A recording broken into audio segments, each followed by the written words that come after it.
toutes les interventions, pour moi, il faut comprendre exactement ce qui se passe. Tant qu'on n'a pas compris, on ne prend pas les bonnes décisions. Ça peut être fluide quand les choses sont claires. Quand on a bien compris, on donne les bons ordres, les hommes comprennent et il n'y a pas d'ambiguïté et les choses peuvent bien se dérouler.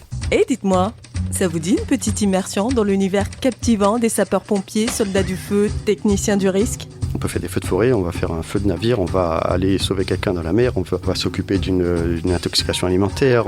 Des missions délicates, périlleuses par moments, qui peuvent parfois tenir tout un département en haleine. Exemple, les incendies du Maïdo en 2010. On a eu à faire un feu qui a duré des semaines et des semaines, qui était difficile à contrôler. On a eu beaucoup de renforts de la France métropolitaine, jusqu'à 500 sapeurs-pompiers qui sont venus. Allez, sans plus tarder, je vous laisse découvrir cette passionnante discussion autour d'un métier juste indispensable. Soyez donc les bienvenus dans cet épisode d'Histoire de vie.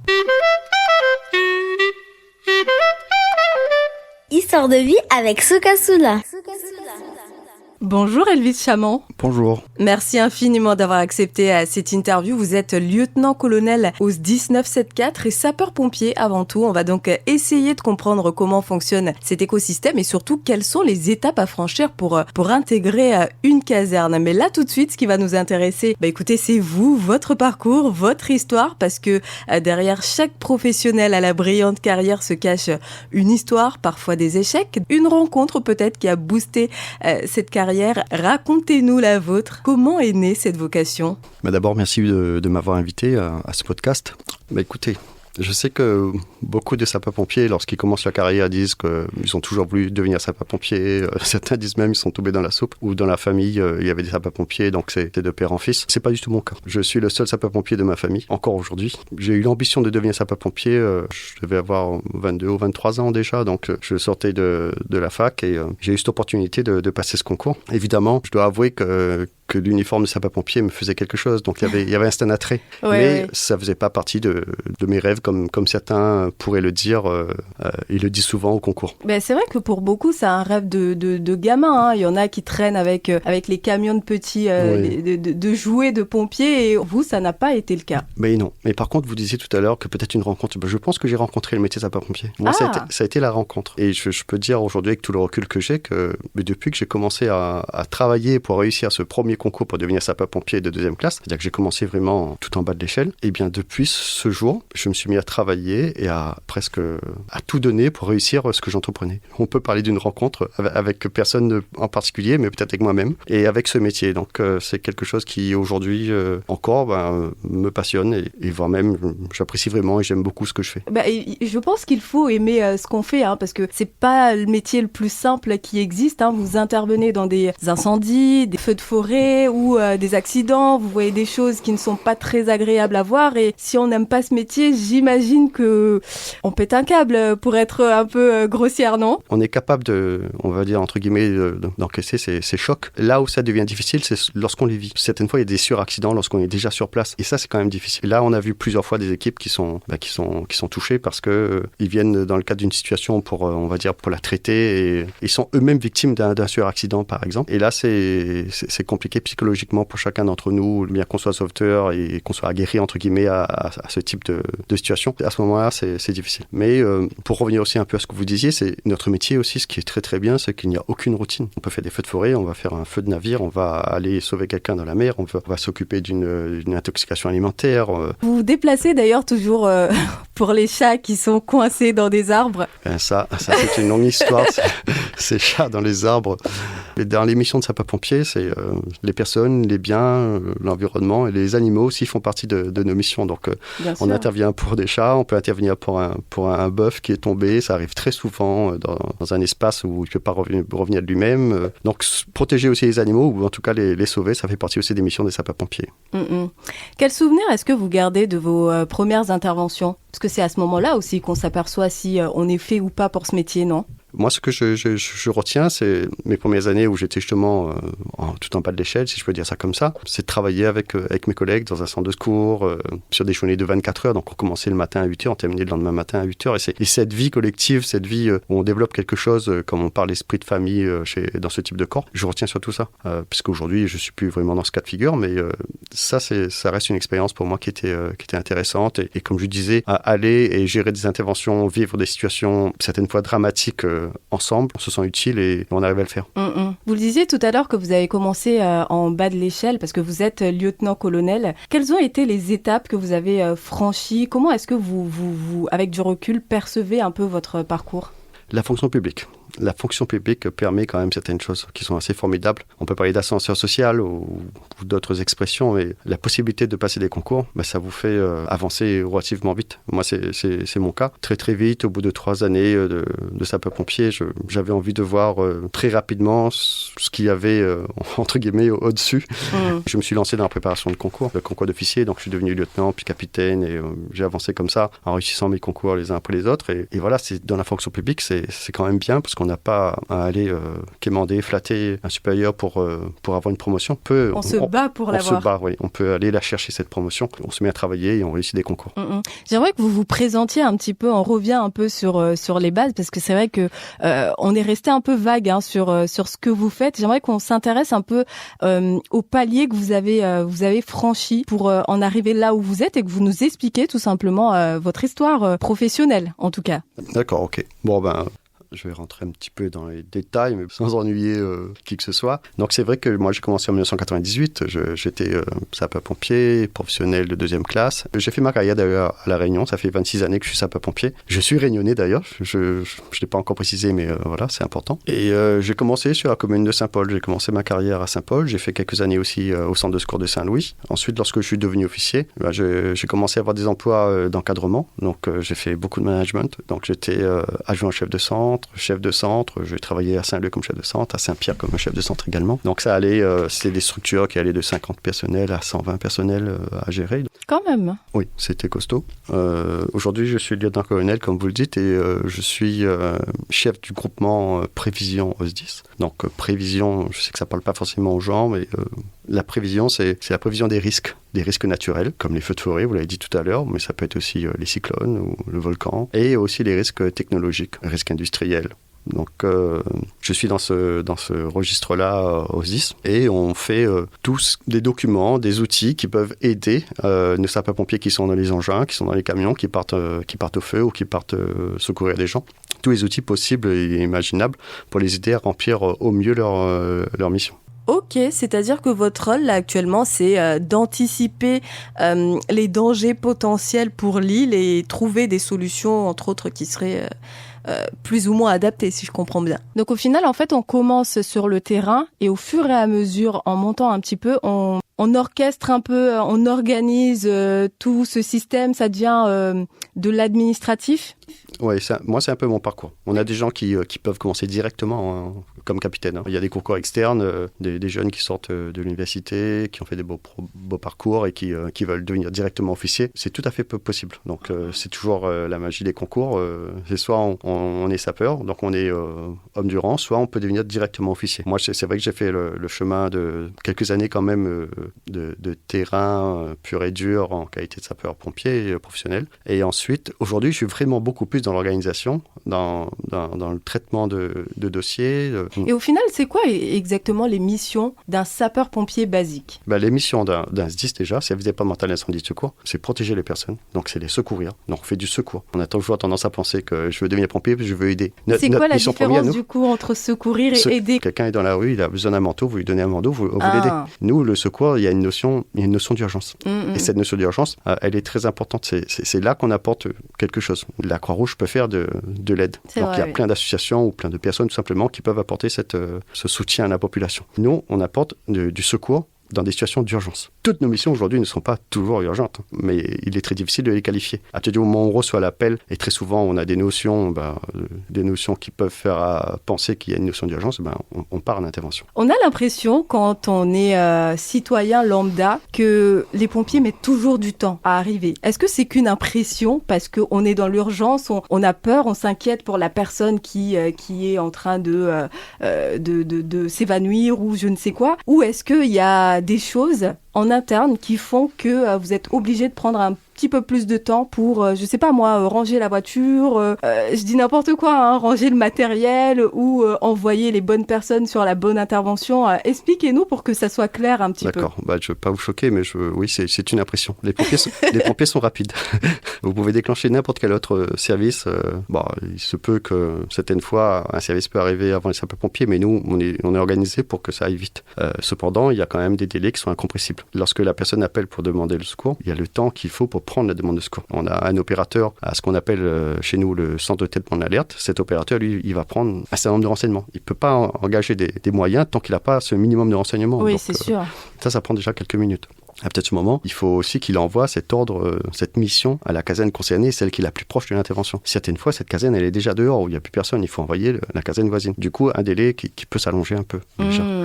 Après, les camions ne sont pas des hélicoptères, ça prend du temps. Si c'est pour incendie, ce sont des poids lourds qui se déplacent à la vitesse. On est limité, on a le code de la route à respecter, même si on demande la priorité. Il y a toutes ces petites choses-là qui s'accumulent et qui font qu'on prend quand même un certain temps. On ne peut pas arriver en 5 minutes sur une intervention, sauf s'il est à 2 pas de la caserne. Donc, entre la prise d'alerte, l'envoi du message, l'envoi de la mission au centre de secours, ce centre de secours qui s'organise parce qu'il faut déclencher les hommes et démarrer l'engin, partir, donc s'habiller s'il le faut, parce que certaines fois, il faut s'habiller avant de partir. Il faut mettre la tenue de feu si on part sur un feu. Et tout ça prend quelques minutes. Ça peut prendre du temps, le temps de se rendre sur place en fonction du lieu. Et comme je le disais tout à l'heure, il y a certaines fois, le centre de secours le plus proche, il n'est pas disponible parce qu'il est déjà en intervention. Donc, c'est le centre voisin qui va venir. Donc, on a un délai qui se rallonge aussi. Mais tout est mis en œuvre chez nous. C'est-à-dire, on mise vraiment sur être rapide. Et on sait bien que lorsqu'on est en détresse, moi-même, j'ai déjà appelé les secours. On peut trouver ça long parce qu'on aimerait qu'ils arrivent très vite et plus vite qu'ils ne le font. Donc, on le comprend très bien. Mais je vous assure que ça fait partie de nos priorités et de nos objectifs. En tout cas, vous, derrière, vous faites le nécessaire pour que le délai d'attente soit... On fait tout pour que ça aille très vite. Soit moins lent. D'ailleurs, qu'est-ce qui se passe au moment où nous, on appelle pour que les pompiers arrivent? Qu'est-ce qui se passe du côté de chez vous? N'importe quelle personne de La Réunion qui va appeler, qui va faire le 18, elle va être réceptionnée, entre guillemets, par un opérateur du CTA Codis. Donc, le CTA, c'est le centre de traitement de l'alerte. Donc, c'est cette personne-là qui va poser les questions. OK. Donc, déjà, on a besoin de savoir qui vous êtes, c'est quoi votre numéro, parce qu'il va falloir vous rappeler peut-être. Lui, il saisit tout ça sur informatique et il envoie la demande de secours au centre. Donc, il y a un message qui va apparaître, un ticket, on appelle ça un ticket départ qui apparaît, par exemple, à l'étang salé, et avec une sonnerie. Quand ça arrive, on a les sapeurs-pompiers qui récupèrent la sonnerie, ils sont alertés là, ils se mettent en action pour prendre le départ. On essaie de faire ça dans les 2 minutes qui suivent. Dans l'imaginaire collectif, quand il y a un appel chez les pompiers, on imagine que les pompiers descendent d'une espèce de... ça s'est fait pendant très longtemps. Et c'est vrai que ça a participé à l'image qu'on a des sapeurs-pompiers, et c'est très bien. Ça a été à un moment donné un peu accidentogène aussi. Donc du coup, on peut se faire des chevilles à la descente. Et aujourd'hui, ça n'existe plus. Donc je ne peux pas garantir qu'il n'y en a plus du tout en France, mais c'est plus quelque chose qu'on fait dans une nouvelle structure. Donc, mais par contre, ils se pressent quand même, ils courent et ils font tout pour aller au plus vite dans les engins pour partir en inter. Oui, c'est sûr, on imagine. J'aimerais qu'on s'intéresse maintenant aux formations. Comment est-ce qu'on se forme pour devenir sapeur-pompier? Parce qu'on parlait tout à l'heure des incendies, des accidents sur la route, désincarcérer des victimes d'un accident ou intervenir pour un accouchement d'ailleurs. Est-ce qu'on vous forme à tout ça techniquement? C'est des cours théoriques que vous recevez? Lorsqu'on réussit son concours, parce que vraiment, pour rentrer chez sapeur-pompier, il n'y a pas 56 façons de faire, c'est on réussit un concours, ou bien on devient pompier volontaire, et là, il y a aussi une sélection qui se met en place. À partir de ce moment, il y a une formation qu'on appelle une formation d'intégration, une formation initiale. Pour un sapeur-pompier professionnel, c'est à peu près 4 mois de formation, où il va apprendre un certain nombre de choses, de techniques opérationnelles. Donc, il va être mis en situation par des exercices, il y aura des cours théoriques. Il y a tout un panel de choses qui vont concourir à cette bonne formation du nouvel agent. On va appeler ça la formation de base. Donc, tous les sapeurs-pompiers savent faire du secourisme, aller en intervention sur une ambulance pour faire du secours à personne. Tous ont une base d'incendie, donc sont capables de faire un certain nombre de choses à l'incendie. Et par contre, tous ne sont pas sauveteurs aquatiques. Tous ne font pas partie de l'équipe nautique pour aller faire un sauvetage en mer.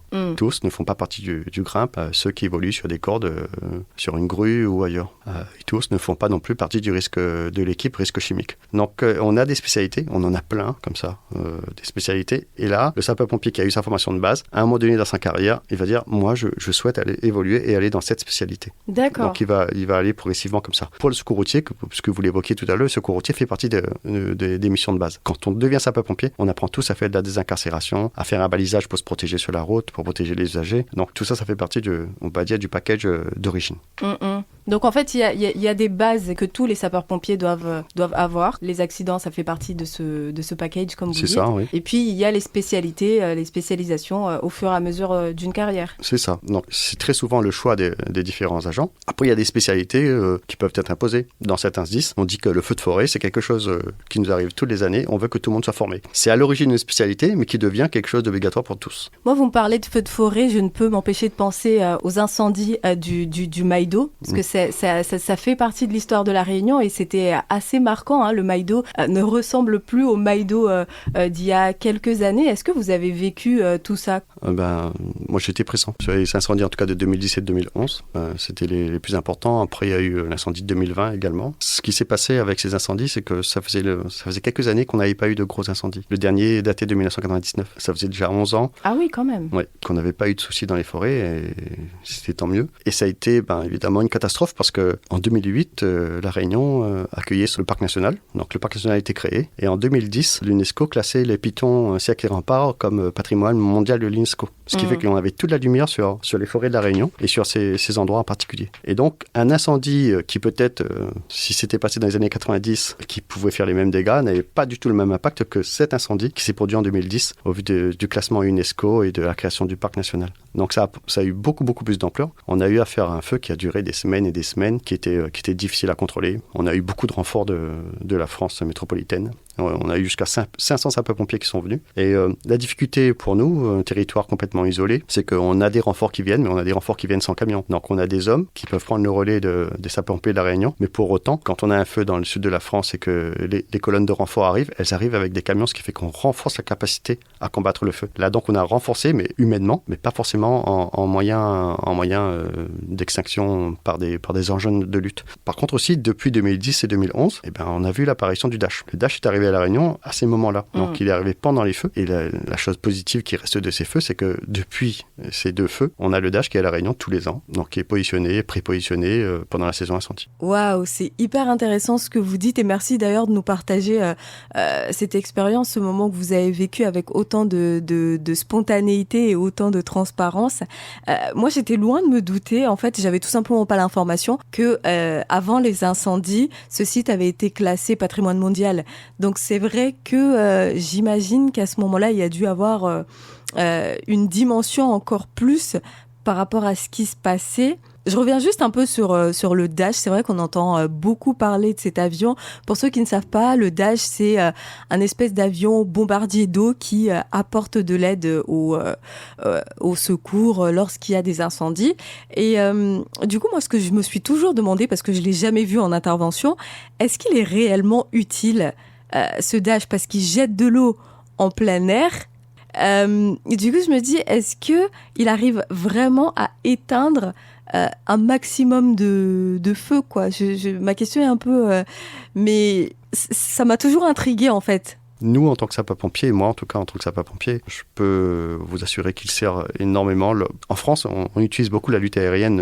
Donc on a des hommes au sol, mais on a aussi toute une flotte aérienne. On a des Canadair, il y a des Dash. Et nous, à La Réunion, on n'avait pas ça, on avait des hélicoptères. Donc on a passé le SDIS de La Réunion travailler avec une société d'hélicoptères. Et on a ce qu'on appelle un hélicoptère bombardier d'eau, c'est-à-dire qu'il a un seau en dessous de l'hélicoptère. Et lui, il va venir et emmener de l'eau sur des parties du feu qui sont parfois inaccessible pour les hommes au sol. Eh bien lui, sa capacité est très très très réduite. Il a 600 litres d'eau. Le Dash, il arrive avec 10 000 litres d'eau. Ouais. Maintenant que vous le dites, c'est vrai que j'ai une vision assez différente de celle que j'avais. Moi, je l'ai jamais vu, ce Dash. Je l'ai vu en image. Vous savez que j'ai l'impression que c'est un petit avion qui jette de l'eau comme ça sur beaucoup de flammes. Et j'aimerais qu'on revienne maintenant, si vous le voulez bien, sur cette expérience que vous venez de vivre dernièrement. Vous faites partie des pompiers réunionnais qui se sont rendus à Mayotte avant le passage du cyclone Chido pour prêter main forte à vos collègues sapeurs-pompiers mahorais. Comment est-ce que vous avez vécu ce cyclone ? Déjà, est-ce qu'on sait quand on est appelé comme ça, qu'on doit se déplacer, que c'est quelque chose de grave qui arrive? Est-ce que ça arrive assez souvent d'ailleurs? Si je sors du contexte Réunion et Chido, la France intervient régulièrement sur les événements dramatiques qu'il y a dans le monde. Donc la France dépêche des détachements capables de partir pour un tremblement de terre en Europe ou un feu de forêt sur le continent américain ou australien. On peut très bien dépêcher soit des experts dans un domaine, soit des détachements pour aller faire de la lutte sur un site extérieur. Nous, à La Réunion, là, on a été amené à aller sur Mayotte pour Chido. Il est évident que lorsqu'il se passe quelque chose dans la zone océan Indien, que le SDIS de La Réunion soit concerné. Et on était les premiers du coup à aller sur ce cyclone. On est arrivé, on va dire, avant que le cyclone ne touche l'île. Et c'était très bien parce que, comme vous l'avez dit, on était là pour prêter main forte. On était là pour soutenir le SDIS de Mayotte. C'était notre première mission, c'était celle-là. Et comment est-ce que vous avez vécu le passage de ce cyclone ? Je me rappelle, c'était un samedi matin que l'alerte violette a été déclenchée. Où est-ce que vous vous trouvez à ce moment-là et qu'est-ce que vous faites pendant ce temps de confinement pour les pompiers ? Moi, à ce moment-là, je suis en préfecture. Je suis avec le poste de commandement qui coordonne. Et on a subi le cyclone comme tous les autres Mahorais. Le toit s'est mis à trembler. Une partie du toit est partie avec le vent. Une partie du toit pendant que vous essayez de... À un moment donné, on a arrêté d'essayer. On s'est mis à l'abri. Donc, on a dû se mettre à l'abri dans un endroit où on était... C'était le plus adapté. On avait une dalle au-dessus de notre tête, donc on n'avait pas de tôle, on n'avait pas de... Voilà, donc on a choisi le meilleur endroit du bâtiment pour se protéger. On a bien fait. C'était quand même quelque chose de très conséquent et de très impressionnant. Et on a peur à ce moment-là ? Tout le monde a peur à ce moment-là. Tout le monde a peur parce que tout le monde ne sait pas ce qui se passe. On ne sait pas s'il continue à s'intensifier. On ne sait pas s'il va casser les portes qui sont juste là à côté de nous. Si le vent va pénétrer. À partir du moment où le toit est parti, on ne sait pas ce qui va se passer. Donc ce sentiment de peur ou d'insécurité, il est là, mais il est là pour tout le monde. Et le après Chido, après ces quelques heures de l'horreur, l'émotion a sa place dans ce genre de situation ? Tout à fait, tout le temps. Tout le temps, parce qu'on est face à la misère, du coup, et au désarroi. Après, il est très, très, très difficile parce qu'on doit arriver à mettre en place un certain nombre de choses, des mesures, une logistique, rétablir des choses. Il n'y a pas d'eau, il n'y a pas d'électricité. Ce que ressent la population mahoraise, on l'a subi aussi, mais eux, c'est encore autre chose. Donc, forcément, tous les intervenants, il y a ce mélange-là. On doit rester professionnels et dans nos bottes pour pouvoir faire notre boulot, mais en même temps, on est face à leur détresse tous les jours. Donc c'est pas une mission du tout facile. Bah oui, c'est clair. C'est vrai qu'ici à La Réunion, on a cette culture un peu du cyclone. On connaît les bonnes pratiques des cyclones, ce qu'il faut faire, ce qu'il ne faut pas faire.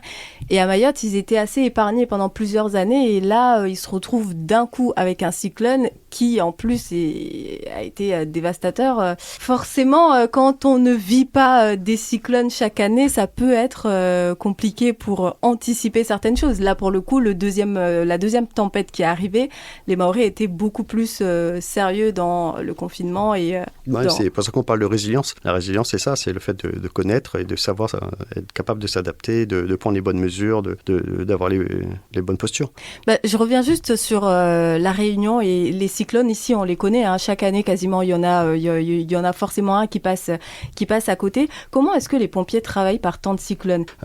Nous, on continue à sortir jusqu'en alerte rouge. C'est dangereux, donc on fait le tri, on ne sort pas sur toutes les interventions, c'est pas toutes les demandes de secours sur lesquelles on part, donc on met en place un filtrage des interventions. Certaines on va différer parce qu'on pense que ça peut attendre, et d'autres qui sont vraiment très urgentes, on ne peut pas attendre parce qu'il y a un risque vital par exemple. Mais qu'est-ce qui peut arriver par temps de cyclone par exemple Une femme qui accouche par exemple, c'est quelque chose voilà, quelqu'un qui fait un infarctus, parce que les infarctus continuent, ils n'arrêtent pas parce qu'il y a un cyclone, c'est important. Voilà, il y a des choses comme ça sur lesquelles on va sortir, et on va choisir le moyen le plus adapté. Au-delà de 150 km/h, on sort plus du tout en ambulance, on va sortir avec des camions parce qu'ils sont plus costauds, plus robustes et capables d'affronter les vents et de passer aussi s'il y a un peu d'eau, donc on peut passer dans une certaine hauteur d'eau. Voilà, donc nous aussi, les sapeurs-pompiers, on doit mesurer le risque avant chaque sortie. Donc les sorties sont validées par l'organe principal qui est, on va dire, l'organe de la direction, qui est le STEACODIS. C'est eux qui vont donner le top départ pour une intervention. C'est pas parce que je reçois un appel que j'envoie le secours, non. Ça passe par un circuit de validation et on sort à partir du moment où c'est validé. Ok. Bon, on revient un peu sur vous, votre métier. métier. Je vous vois plisser un peu des yeux. Allez-y. Vous vous dites, oulala, dans quoi est-ce qu'elle m'embarque encore là Qu'est-ce qui vous plaît le plus dans votre métier ? C'est dans ma position, c'est que lorsque je fais une opération, je la vois dans son ensemble. Je l'ai dit aussi tout à l'heure, ça c'est très important d'avoir tous les pans de l'opération et pas seulement d'avoir une vue partielle. Au PC, au poste de commandement, avec par exemple le commandant des opérations de secours, lui, il doit avoir une vision sur tout. Il sait ce qui se passe à droite, à gauche, ce qui se passe à l'avant, à l'arrière, combien d'avions il y a sur place, combien d'hélicos, comment on les coordonne, à quel moment ils vont faire le plein, est-ce qu'il y a des journalistes qui arrivent, qu'est-ce qu'on va leur dire, comment est-ce qu'on prend en compte l'autorité qui arrive, autorité maire, autorité préfectorale. Je veux dire, cérébralement, c'est vraiment très intéressant. Il y a là une gymnastique intellectuelle qui est très... C'est exactement ce que j'allais dire, oui. Ce qui est très, très, très intéressante, être capable d'organiser ça et surtout je ne dirais pas maîtriser, mais de le comprendre. C'est-à-dire que, et toutes les interventions, pour moi, il faut comprendre exactement ce qui se passe. Tant qu'on n'a pas compris, on ne prend pas les bonnes décisions. Et ça, il faut prendre le temps qu'il faut. Il faut poser toutes les questions qui sont nécessaires. Ça peut être fluide. Quand les choses sont claires, quand on a bien compris, on donne les bons ordres, les hommes comprennent et font les choses de façon aussi simple après du coup, parce qu'il n'y a pas d'ambiguïté. Et les choses peuvent bien se dérouler. Oui, et c'est avec les années d'expérience qu'on arrive à ce stade où on arrive à prendre les bonnes décisions au bon moment. Ah là, oui. Vous touchez un point crucial. Parce que vous parliez tout à l'heure de comment est-ce qu'on fait la formation. Évidemment, la formation est importante, c'est le pied de départ. On commence là, quoi. Il faut absolument commencer par être formé, mais ce sont les années qui font qu'on comprend réellement tout ça. Toutes les choses qu'on nous apprend, on les touche du doigt quand on les vit. Et on engrange comme ça notre capacité après à faire mieux au fil des années avec l'expérience. Il y a des dangers qu'on arrive à percevoir au fil des années. Est-ce qu'il y a des... Ma question a été un peu floue, je l'admets. Est-ce qu'au fil des années, il y a des nouveaux dangers, des nouveaux risques qui arrivent ? Ah oui. Ouais. Ah lesquels, par exemple ? L'homme est très fort pour ça. L'homme, vous voyez bien qu'on a beaucoup d'avancées. On a beaucoup d'avancées technologiques, en matière d'énergie par exemple, et on voit les bienfaits de ces avancées, mais on a fait un peu moins attention aux risques qu'il va générer. Je prends un exemple très concret qui n'est pas un secret aujourd'hui, c'est les batteries lithium. On en a de plus en plus, les voitures électriques, les stations photovoltaïques qui récupèrent l'énergie, qui font du stockage, donc c'est du lithium. Et par exemple, pour être sur ce modèle-là, parce qu'il est bien facile à comprendre, les batteries lithium, lorsqu'elles brûlent, on ne sait pas éteindre. Vous pouvez mettre la quantité d'eau que vous voulez sur cette batterie, elle ne s'arrête pas. Non, techniquement, aujourd'hui, il faut la prendre, il faut la mettre dans de l'eau. Il faut l'immerger. Ce qui n'est pas très évident lorsque vous avez un conteneur de batterie à immerger. Ce n'est pas évident non plus lorsque si vous avez, par exemple, un feu de bus électrique en centre-ville, ça va être compliqué. Donc ça, ce sont des nouveaux risques qui posent problème aujourd'hui.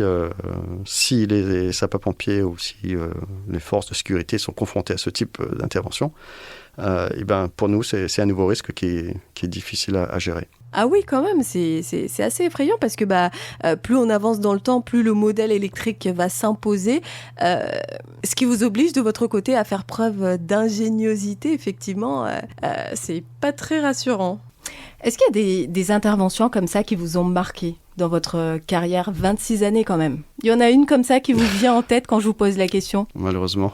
Ah. Oui, non, mais j'ai eu une intervention où j'ai eu peur parce que j'avais des hommes qui étaient dans une position très, très indélicate, dangereuse. Et ils essayaient de tout faire. Là. Ils étaient en train d'essayer de récupérer le corps d'une personne qui était dans un gouffre et le gouffre était quand même déchaîné et ils prenaient vraiment tous les risques pour le faire. Et j'avais vraiment l'impression que j'allais perdre mes hommes. Quand je suis arrivé et que j'ai vu dans quelle situation ils étaient et comment ils étaient en train d'essayer de tout faire pour réussir cette mission, ils n'étaient pas suffisamment sécurisés à mon avis. Et je veux dire, s'il y en a un qui tombe, c'est fini.